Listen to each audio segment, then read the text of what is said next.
Welcome to the pre-recorded McGinnis commentary. I'm Justyn with a Y. To listen to a commentary node, put your crosshair over the floating commentary symbol and press your primary fire. The strength of McGinnis's kit resides in the versatility of each ability. Mini turrets are useful for drawing attention and controlling space.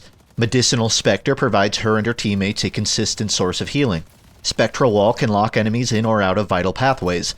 Finally, Rocket Barrage provides a way to punish clusters of enemy units. Ideally, the player is encouraged to explore the many different ways these tools can generate a novel advantage for McGinnis. For example, while she is primarily a defense-oriented hero, turrets can be used to press into objectives. Medspec can be used to stabilize frontliners, Wall can be used to deny valuable sightlines, and Barrage can be used to flush out would-be defenders. The multidimensionality of McGinnis makes her uniquely adaptable to most hero matchups. This makes her a consistently strong hero in the laning phase, and a reliable team stabilizer beyond the first quarter.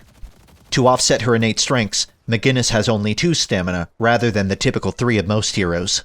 This makes her uniquely vulnerable when caught out of position, as she lacks any clear escape condition.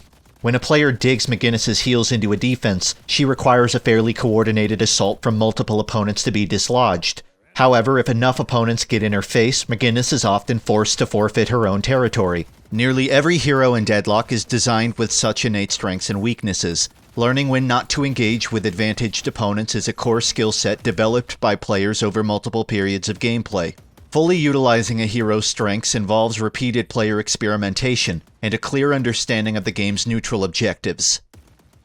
Every Deadlock match begins with a period called a lane phase. During the lane phase, players are divided into groups of 2 and tasked with overpowering their respective lane opponents. Typically, this phase resolves after 8 to 12 in-game minutes, though evenly matched opponents can end up stalling the lane phase beyond 15. The purpose of this lane phase is to encourage early cooperation between players, and provide both teams a steady opportunity to accumulate early soul income. In early testing, players would commonly roam between lanes early on, soaking up additional souls while providing other lanes assistance. While novel, this strategy was often frustrating for those having their lane invaded, as it was difficult to counterplay. Because of this, changes were made to discourage players from leaving their own starting lane early on. Early soul income was reworked to split less generously across 3 or more local players. This made it more economic to remain in your starting lane rather than leech off your neighbors. A redesign to the map also lowered the lane total from 4 to 3, effectively lengthening the distance traveled between lanes. Each team begins defending a lane guardian and must destroy their opponents in order to resolve the lane phase. Approaching the enemy guardian is relatively dangerous and requires multiple solid wave shoves to fully destroy. The guardian's durability ensures that neither team destroys one faster than the defenders can return from 1 or 2 early deaths. Early on, the strength of each hero kit can be deterministic in who wins a lane. For example, an Abrams and a McGinnis collectively have much more sustain and engagement than a Yamato and a Shiv. In such scenarios, players should buy their early items in accordance to their lane matchup. The item shop is designed to contain countermeasures for specific problems, especially the cheaper items, but knowing which ones to buy is a skill players must develop through experience. Around the halfway point of the lane phase, players begin to unlock their ultimate abilities. This creates a natural spike in the lethality of combat. These ultimates can be used to press back attackers, or used to keep defenders from stabilizing. This helps keep the lane phase dynamic and relatively engaging while also preventing it from lasting too long due to neither team having effective kill options. At the same time, the lane phase is when ability cooldowns are at their longest. This means ultimates especially must be used wisely, as the player won't have access to it again for a substantial amount of time. Earlier iterations of the item shop allowed certain players to achieve egregious amounts of healing early on. This led to many players favoring items like Rescue Beam, Restorative Locket, Fortitude, and Healing Nova. And while players are encouraged to self-stabilize through item building, this led to lane phases lasting much longer, and defenses being much more difficult to break through and punish. In response, the effectiveness of item-sourced healing was downtuned dramatically, both in its potency and in cooldown length. That way, players are still able to softly replenish their health over time using cheaper item options, while more effective healing sources remain less potent until the mid-game. Once a tower has fallen, players will begin to spread through the jungle and into other lanes. It's important the winner continue defending their own guardian, but now's an ideal time for excess manpower to be rerouted towards more critical map junctures. In lieu of this, jungle camps provide a safe, reliable income source between waves and teamfights. Deadlock's economy naturally encourages long periods of camp clearing for certain heroes, but this historically has led to long periods of both teams self-isolating into their own jungles, foregoing player interactions for soul accumulation. To combat this, the spawn timers of larger camps is pushed back several minutes, and time-sensitive neutral events were introduced such as bridge buffs to facilitate more contestable map events. If all else fails, 4 of the player's 16 total item slots are locked at the beginning of a match. Unlocking these slots requires destroying enemy objectives, which generally requires direct confrontation in the lanes. This system should encourage players to aid in objective pushes, as its destruction stands to benefit everyone directly. Conversely, the longer you deny an enemy their extra slots, the longer they go unable to fit in additional items to their build. This creates a push and pull dynamic, where teams must both attack and defend simultaneously across the map. In Deadlock, it's essential players be able to prioritize attacking over defending when necessary, and vice versa. Secondarily, players must be able to identify when one or the other is no longer possible, and begin a retreat. As opponents begin to roam the map, communication becomes more and more valuable for keeping teammates aware of potential approaching threats. Multiple UI-based systems exist to simplify and enable these communications. Contextual pings, voice commands, and a minimap provide all players a foundation of tools to share important information with each other. On top of this, the game's announcers, the diegetic patrons of Deadlock, loudly declare global events like towers falling and heroes killing. This provides contextual clues to where opponents are most present, and which heroes are the most dangerous at any given time. One of the most prominent design challenges of Deadlock resides in its system of comeback mechanics. Teams that fall behind considerably in total soul income are provided more generous payouts for player kill bounties, and offered more favorable opportunities to generate income through neutral events such as the Soul Urn. This system was implemented to prevent early lead teams from widening the gap too far too early on, and to allow slow starter heroes a grace period to stabilize and come online in the mid-game. When these comeback values are too generous, players notice a lack of punishment for unreasonably poor early performers. When values are too conservative, early leaders run away with the win long before anybody can slow them down. Balancing between these extremes requires a delicate monitoring of individual hero performances, coupled with constant micro-tuning to all econ sources. Comeback opportunities should be made plentiful for the underdog team, yet still require a reasonable amount of effort to obtain. Then, as an additive measure, overperforming teams have less access to bountiful soul income, such as the Soul Urn entering an unfavorable drop-off state. This limits the leading team's ability to widen the gap significantly without considerable team-wide commitment. Another design challenge innate to comeback values is the power creep of late-game item building. The ideal match length tends to fall between 25 and 35 minutes, but the closer each team's collective soul value, the more likely a match reaches up to 40 or 50 minutes. Too wide a disparity in each team's soul value has the opposite effect, and matches can end in only 15 or 20 minutes. This means the comeback values need to keep each team's income close enough to maintain a fighting chance, but wide enough that the team with better performance is able to decisively end a game state. While longer matches can be received well under the right circumstances, they risk creating long periods of inactivity across the map, as neither team is willing to make the first move. Inflated soul income also forces players to make large item investments out of obligation rather than natural build curation. And above all, many players don't enjoy when they feel there is no longer a clear pathway to winning the match. Because of these concerns, the Midboss was designed as a tide-turning neutral objective. Residing beneath the central blue lane, teams can attempt to slay a large beast in exchange for a Rejuvenator.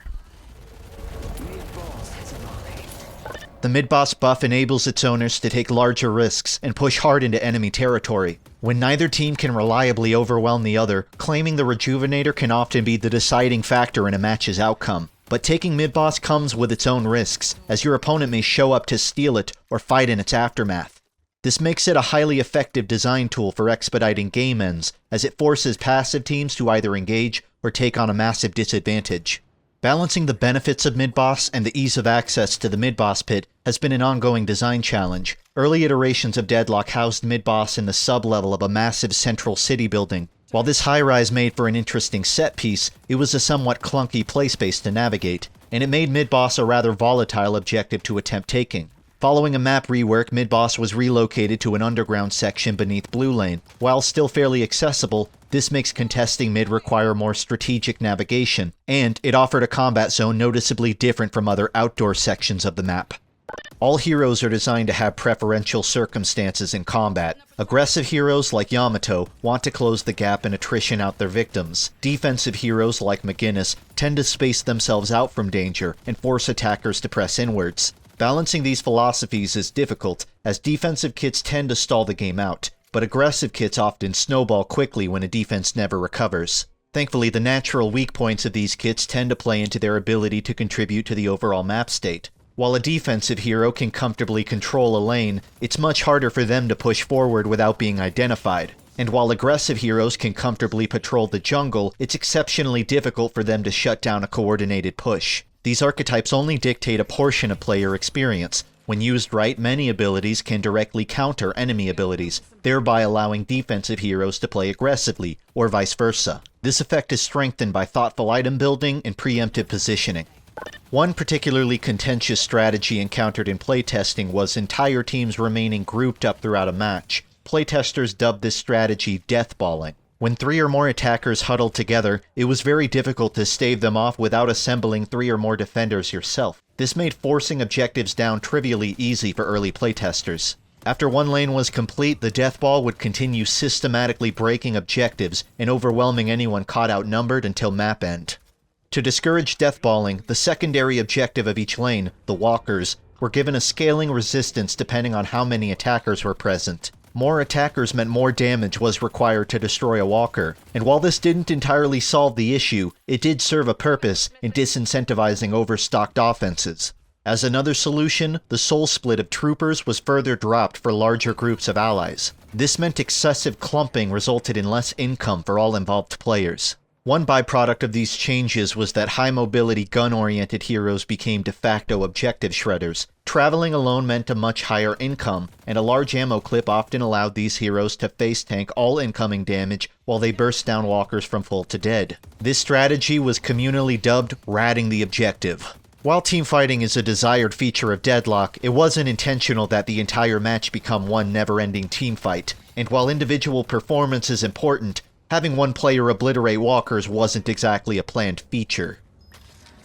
The movement system was designed to interlock naturally with the game's combat, allowing for both emergent footwork and split-second evasionary tactics. Each hero has access to stamina, a move speed and a sprint speed, but the amount of stamina bars and the allotted move or sprint speed depends on other balancing variables. As a general rule, archetypal brawlers have access to movement abilities in order to close the gap with their opponent, while traditional mid-rangers have to rely solely on stamina to maintain their distance. Over time, the movement system has gained more contextual nuances, inherited momentum for wall bounces, mantle sliding, and more items providing base stamina recovery. These systems are introduced and calibrated based on what feels the most natural to players. For example, early on heroes could only wall bounce one time without a special item equipped. This was retroactively changed to allow multiple consecutive wall bounces, but with diminishing verticality on all subsequent attempts. This principally allows players to spend more total time off ground, but with a fair trade-off of effectiveness over time. In a way, the player's ability to move in 3D space is equally important to their ability to aim weapons and abilities. This draws inspiration from classic arena shooter gameplay found in other Valve titles such as Team Fortress 2, while retaining much of the big battle strategy innate to a game like Dota 2. The Soul Urn is a CTF-adjacent mechanic that involves a player picking up the urn and running it to a designated drop-off point. This serves a dual purpose in gameplay. The primary purpose is to give both teams a clear, achievable means of gaining economic advantage. The secondary purpose is to draw the attention of all players towards one global event. This event can act as a distraction for teammates to push lanes, or it can facilitate a team fight that leads to number advantage.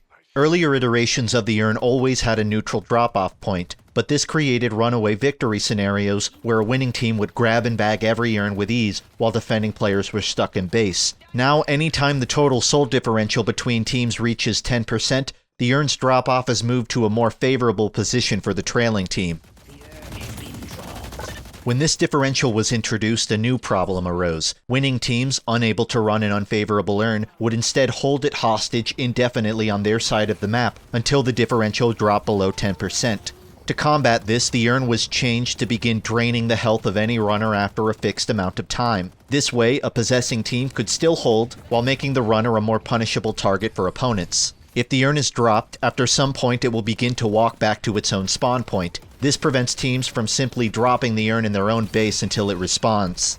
Overall, the urn serves a valuable purpose as a neutral objective designed to instigate fights and tip the scale of evenly matched opponents, while still being less influential than something like a mid-boss.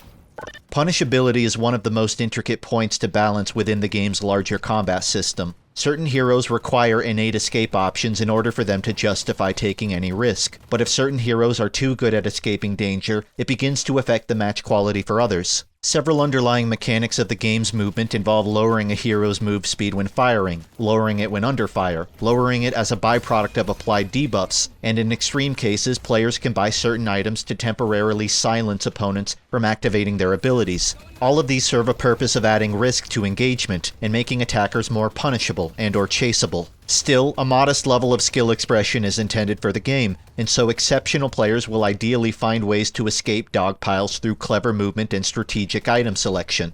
Counterplay makes up a large part of Deadlock strategically, and while the item shop contains many items designed for direct countering, much deliberation was taken to not make this counterplay too overtly felt in gameplay. Players don't enjoy feeling like all of their abilities are being shut down with ease, but players also dislike feeling like they have no solutions for problem opponents. To reach a middle ground, counterplay options are present but are subject to lengthy cooldowns, so that even when countered, heroes still have windows of time to operate unencumbered. This way, combat is decided less by the items and more by the individual choices of each participant. Much of Deadlock involves assessing advantage and capitalizing on it as quickly as possible. Here we see the opposing team bag a kill on the friendly 7. As it stands, there are 5 opponents committed to the blue lane, which still contains a friendly Guardian. Logistically, this is an ideal time to surge forward and force it down for the flex slot. But several hitches occur. Viscous and Shiv retreat elsewhere. Mirage plays passively, despite the advantage. Dynamo leaps in too far, leaving only the Yamato to pressure the Guardian. A McGinnis wall cuts them off from the Guardian, effectively ending their entire push. By now, multiple Sapphire reinforcements have arrived, and 7 is respawning. No advantage is gained for the Amber Hand, despite the kill. Depicted as what happens when an advantage team hesitates to capitalize. Too many players are focused on getting kills, even when under an enemy objective, which burns the clock and forces them to retreat. When designing Deadlock, a conscious effort was made to avoid creating too much mandatory downtime between combat encounters. Part of this involves the many neutral objectives, like the urn and the bridge buffs, but another part involves the continuously spawning waves of troopers within each lane. These troopers generate passive map pressure, requiring heroes to routinely return to the lane to clear them. This helps draw danger out of the jungle and out into the open. It also creates telegraphed windows to predict pushes, and when left unattended, troopers can potentially even destroy objectives. While troopers are valuable for corralling players together, it's ultimately up to them to initiate combat. As a result, newer players tend to act either over-aggressively or over-cautiously, leading to scenarios like these, where no one's fucking doing anything.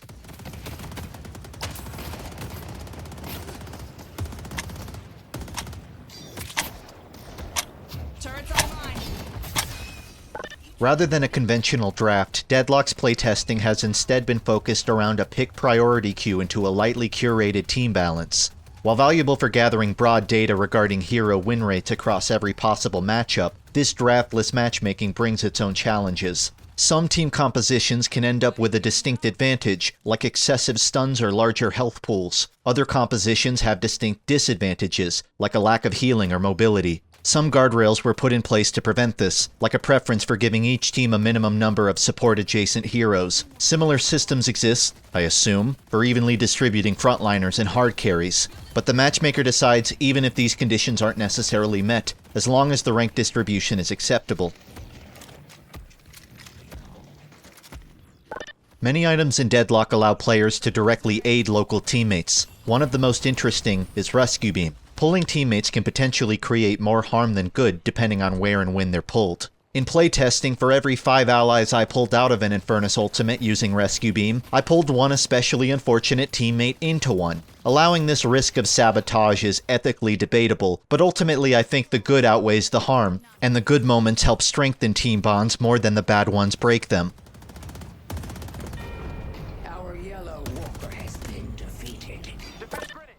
One unique trait of Deadlock is the ability to deal significant damage even at especially far distances. In Dota, a direct inspiration for Deadlock, combat is generally more close quarters. While some Dota heroes break this rule, the universal experience is much less chippy than Deadlock. And in arena shooters, chip damage is often more negligible outside of certain weapon types. But in Deadlock, many heroes engage in hit-and-run tactics to slowly drain enemy health from afar. Certain systems of damage falloff exist to control the maximum effective range of various heroes. This allows Grey Talon and Vindicta to stay effective as snipers, while forcing other heroes like Pocket or Calico to get much closer to succeed. The robustness of the movement system should allow players to comfortably bob in and out of their ideal combat ranges, without bumping into the floors and ceilings of these restrictions too often.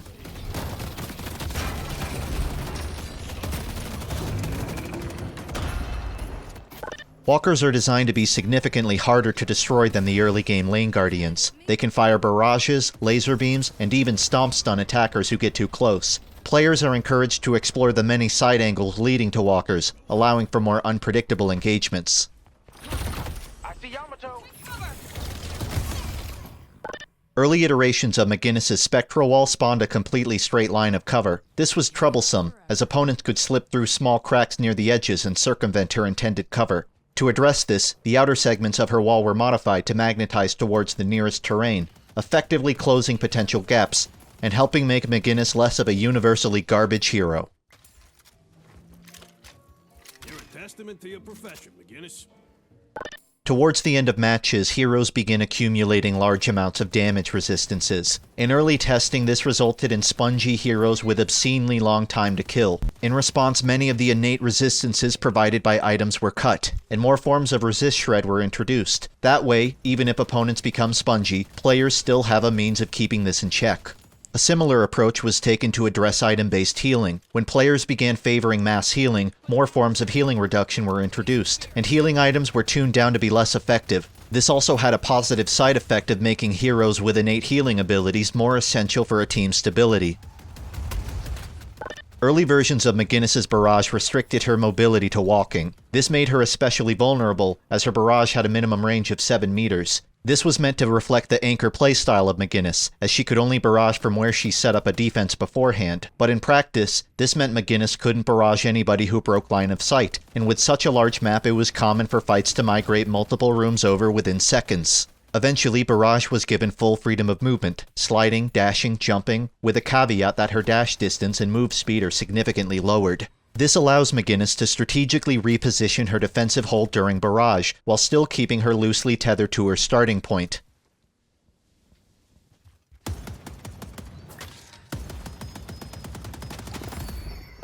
Breakables and Deadlock act as a valuable intermediary source for quick souls and additive permanent micro buffs. Select zones of the map have dense collections of breakables to encourage players to cyclically find and break them. However, these souls are considered unsecured when obtained, and can be stolen by other players if someone dies while carrying them. The unsecured system was implemented to punish players who go too long accumulating souls without spending them. With that said, unsecured souls are slowly converted to secured over time, albeit at a slow rate. Under normal circumstances, a McGinnis player would probably understand that the blue lane guardian has survived for 25 minutes straight, and therefore the enemy is clearly in no rush to take it, and so McGinnis should begin roaming the map to aid with side lane pressure. Instead, here we see the player choosing to push blue forward into the enemy base guardians. This decision has some merit, as the minimap indicates no enemies are available to defend. Destroying a set of base guardians unlocks another flex slot, and increases zipline speed, get counterspelled. And so this sort of play, while risky, serves to accomplish a clear purpose. And while the McGinnis player failed to break a base guardian, they looked really cool trying.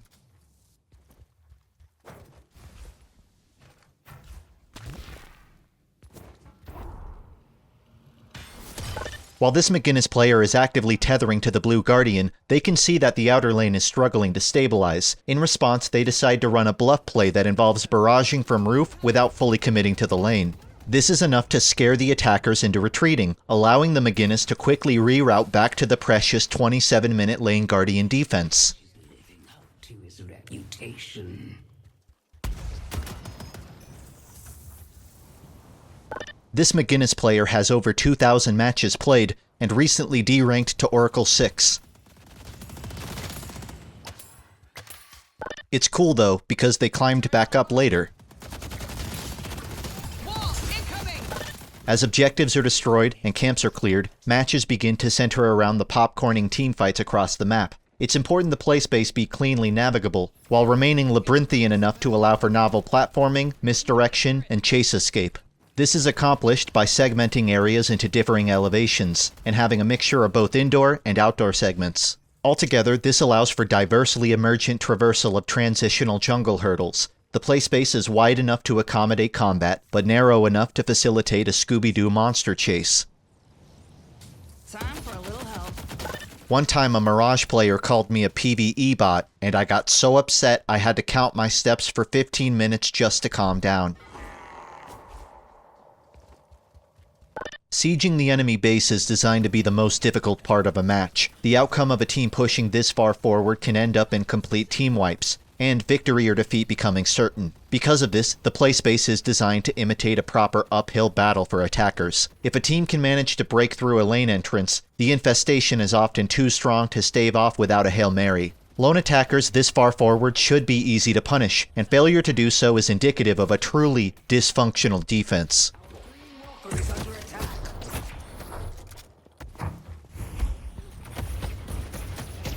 This McGinnis player will unknowingly go on to lose 4 games in a row after winning this one. Who needs to be... Our brain walker has been defeated.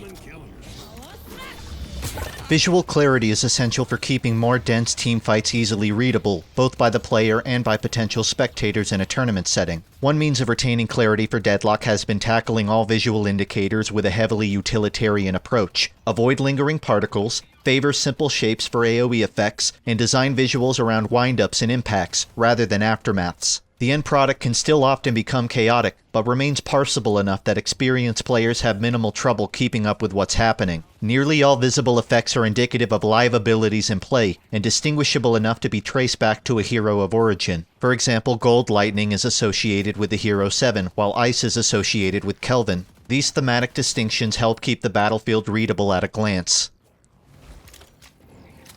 Here's your chance to shape your destiny. This McGinnis player is terrified of walking away from the Guardian, as he fears the enemy may try to backdoor it. The enemy never attempts this at any point before or after this moment.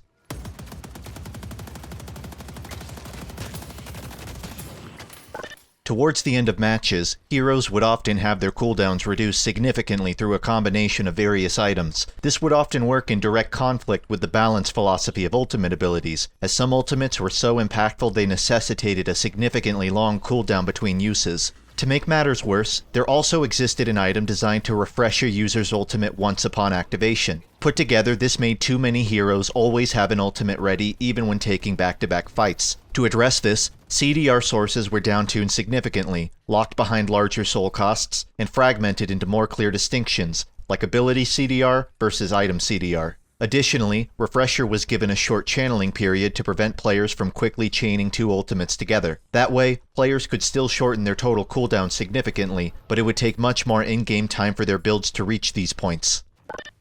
While many items are designed to be generally viable across all heroes, some would end up overtly defining the meta strategies found during the late game. One such item example was Soul Rebirth. Soul Rebirth allowed the user to respawn at their place of death with partial health. This allowed defending heroes to safely die in their own backline, then return to the fight near immediately. And it allowed more evasive heroes to take unreasonably high risks than use their escape options following the respawn. This led to attackers needing to often kill multiple defenders 2 times during a single push just to win, and it made it exceptionally difficult to kill confirmed slippery opponents. Players also found it somewhat tedious waiting for these Soul Rebirth users to respawn, only to fight them again.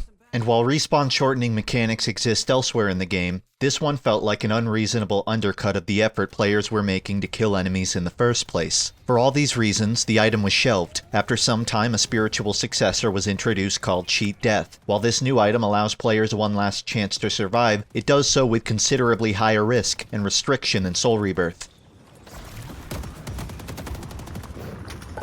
The 2 primary damage types in Deadlock are Weapon and Spirit. Weapon damage typically correlates to the player's gun, while spirit damage correlates to abilities. Earlier versions of the item shop restricted the amount of items purchased per color category, but items at the time also provided much broader benefits. This was reworked to allow for more unrestricted item color slots, but with every item providing a much more narrowly defined benefit. So while early playtesters often had extremely high mixes of both weapon and spirit damage, now players must invest more thoughtfully in order to get the most out of either of these damage types. The theory behind this decision is that if a player invests too heavily in one direction, they risk being counterplayed by certain resistances or defensive items. But even after frequent tuning, the player base would sooner or later identify periods where one damage type is simply more potent than the other. When this happens, an internal effort is made to recalibrate how much of each damage type is provided by the game's boons, investments, buffs, and hero kits. After much tribulation, the game will usually land in a more evenly distributed state.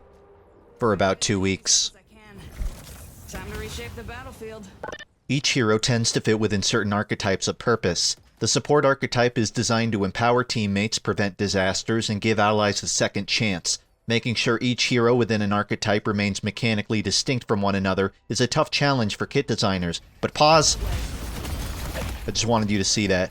But the robustness of Deadlock's movement, physics engine, effective ranges, and damage types makes it easy to conceptualize new abilities in unique ways. So while Viscous, Ivy, and Kelvin are all equipped to pull their allies out of danger, each accomplishes it through a means fitting to their personality and playstyle.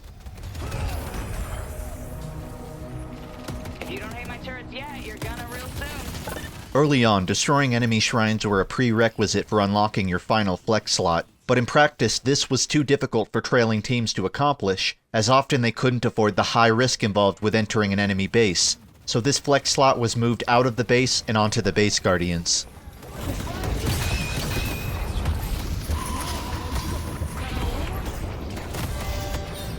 Once the shrines are destroyed, attackers must weaken the Patron and wait for it to drop into a pit. This gives defenders one last stand to shove out the offense before losing. This also gives attackers an opportunity to retreat and recover for a future push, rather than continuing to fight so close to the enemy spawn.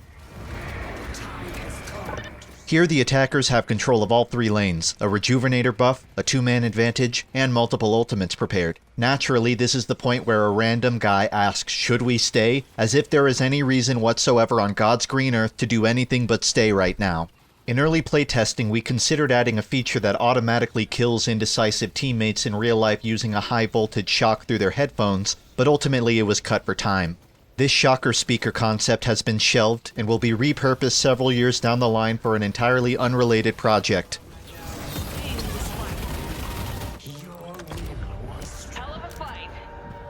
This McGinnis player has gone on to lose 3 more matches since the beginning of this recording. It's unlikely they'll ever escape Phantom rank.